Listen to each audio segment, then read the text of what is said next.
Ellis Henican. I'm John Scott. Fox News Watch is on right now.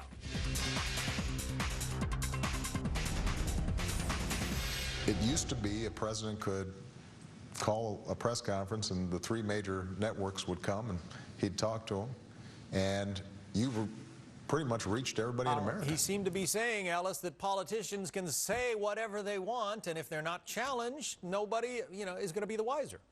Well, duh. I mean, so where are what campaigning is all about? Where are the media? Have you ever heard of a politician making a promise, about his John? status with the foreign press? He's gone on this big jaunt to Asia now.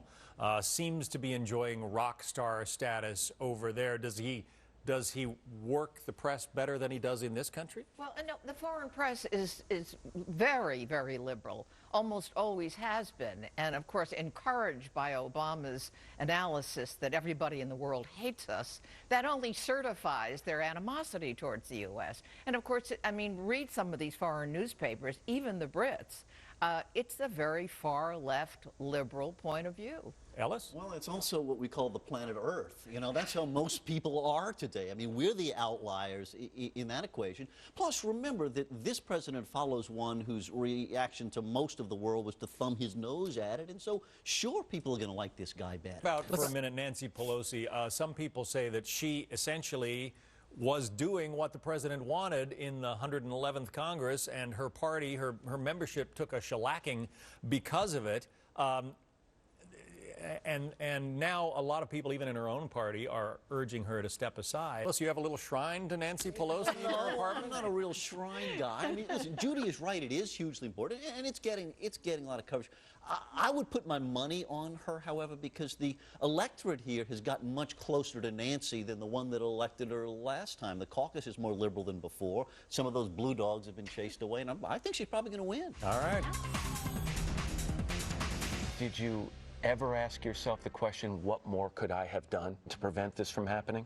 Well, we just didn't have any solid intelligence that gave us a warning on this. I mean, we didn't have any intelligence that said get ready, they're going to fly airplanes into New York buildings.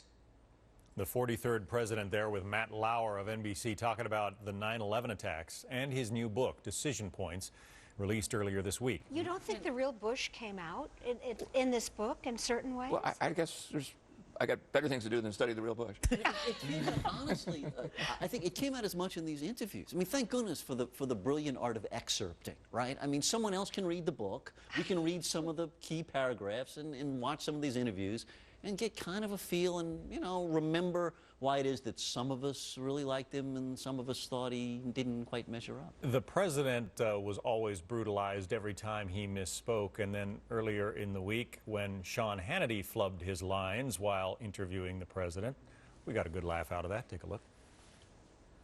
And thank you for joining. Can we do that again? Yes.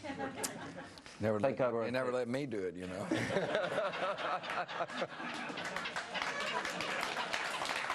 Yeah. It would have been underestimate, not misunderestimate.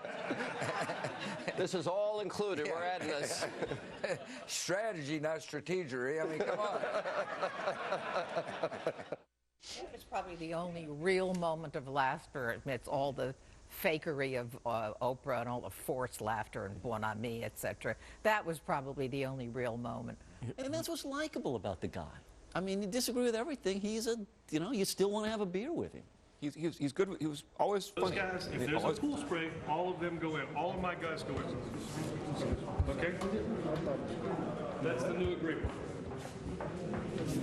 My second request, friends. When we go in. That was Robert Gibbs in India on Monday, fighting to get his 8 pool reporters, as they're known, into the meeting between President Obama and the Indian Prime Minister. Reporters there said Gibbs threatened to pull President Obama out of the meeting if his demands weren't met.